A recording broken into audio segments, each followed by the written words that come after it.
E bentornati a Visioni, Simac Tannintech. Siamo con un suolificio di primo piano nel panorama internazionale come Dami, e siamo con Paolo Pallotta, che è il responsabile della ricerca e sviluppo dell'azienda. Benvenuto Paolo. Grazie. Innanzitutto presentiamo un po' la vostra realtà a chi non la conosce. È una realtà all'avanguardia sotto molti aspetti. Raccontiamo un po' che evoluzione ha avuto Dami negli ultimi anni e che numeri fa. Allora, noi siamo un'azienda nata nel 1968 con suole per calzature da bambino. Il distretto di Monturano era uno dei distretti più importanti nel settore. Poi negli anni, dal cuoio allo stampaggio di materiale plastico, dal bambino alla donna all'uomo, abbiamo fatto un'evoluzione perché il mercato negli ultimi 30 anni è cambiato notevolmente. Quindi dal 2000 abbiamo iniziato a vederci intorno, iniziato a investire in nuovi macchinari, perciò nasce un reparto di TPU, un reparto di EVA. Nel 2021 abbiamo inserito nel nostro complesso un reparto di stampa 3D che ogni anno viene rinnovato con nuove tecnologie, e non ultima un reparto di stampaggio e iniezione di supercritical foam, perciò il materiale super performante per running, scarpe da training. Ad oggi principalmente era un prodotto realizzato in Far East. Da quest'anno questa nuova tecnologia ci ha permesso di realizzare questo tipo di fondi anche in Italia. Quindi si evolve con il Made in Italy, diciamo, da questo punto di vista. Sì. Molto bene, l'innovazione è la base del vostro sviluppo, della vostra anche leadership di mercato. Oggi che direzione sta prendendo? Cioè, quali saranno i prossimi step dell'innovazione in Dani? Beh, sicuramente queste due tecnologie, il supercritical foam e la stampa 3D, saranno i due assi da giocare nel prossimo futuro. Il nostro reparto 3D verrà ampliato con una nuova tecnologia per fine anno, che permetterà di avere dei prezzi più competitivi. Oggi la stampa 3D aveva un appeal soprattutto per la prototipia, ma mai per delle grandi produzioni, sia per una questione di tempo e di costi. La tecnologia 3D va molto veloce, quindi ad oggi abbiamo la possibilità di avere nuovi macchinari che danno l'opportunità di avere suole o scarpe addirittura full plastic in breve tempo ad un prezzo accessibile. Che tipo di evoluzione vi aspettate invece dai vostri fornitori di macchinari? Cioè, che tipo di offerte, che tipo di servizi? Sicuramente sul nostro settore non ci sono stati per anni grosse evoluzioni, principalmente i materiali hanno avuto, la chimica ha avuto una carta importante nei cambiamenti.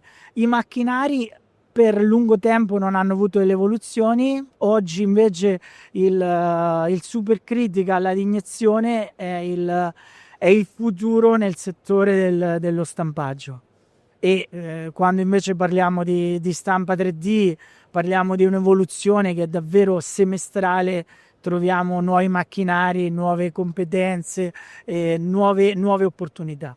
Un tema sicuramente determinante e critico, potenzialmente critico, è quello del recupero dei materiali, del fine vita del prodotto, dell'ecodesign, perché poi bisogna anche scomporli. Voi come vi state organizzando da questo punto di vista come fornitori, anche se la responsabilità sarà più ovviamente dei vostri clienti? Beh, noi da sempre il nostro settore ci ha permesso di utilizzare materiali 100% riciclabili, TPU, il TPR, adesso il supercritical, che andremo ad affiancare al discorso dell'EVA, proprio perché è un materiale 100% riciclabile, e addirittura noi da tempo certificati GRS abbiamo la possibilità di offrire ai nostri clienti la certificazione di un materiale riciclato e riciclabile, quindi di avere un circolo, comunque il riciclo a 360 gradi. Questo sicuramente per noi è importante. Stiamo sviluppando anche dei software che permettono ai nostri clienti per un futuro passaporto di prodotto, quindi di avere tutte le informazioni del CO2 utilizzato per il reperimento di materie prime e per la realizzazione del prodotto. Quindi noi siamo aperti ad essere incentivati e a dare degli incentivi ai nostri clienti su questo mondo. Parliamo del vostro territorio regionale, cioè le Marche.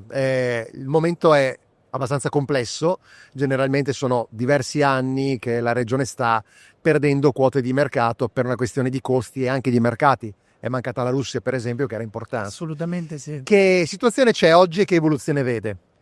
Beh, sicuramente la Regione Marche sta dando una mano al settore.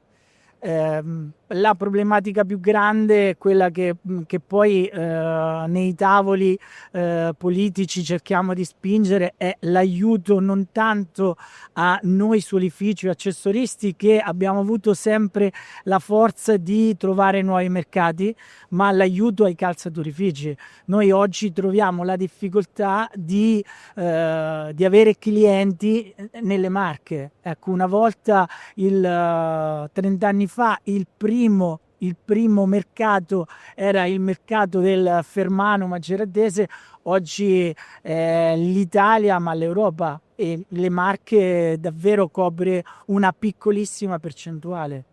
Chiudiamo con la fiera, o meglio le fiere, visto che c'è Linea Pelle e Simac Tannitech. Sì. Qual è l'importanza per voi di questo appuntamento doppio? Siete anche espositori, peraltro, alla Linea Pelle. Sì.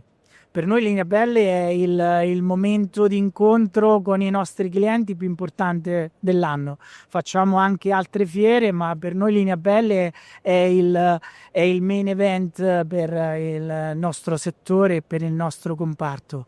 Ovvio che ci auguriamo che le partecipazioni siano in crescita controtendenza, perché negli ultimi anni abbiamo visto le presenze andare a calare, anche presenze da parte degli espositori, e questo significa un impoverimento della fiera e anche del nostro appeal nel mercato. Speriamo bene che questa fiera ci dia delle novità e ci sorprenda con delle maggiori presenze. Ecco. Bocca al lupo allora a Suolificio Damio, Paolo Pallotta, e a tra poco col prossimo ospite. Grazie.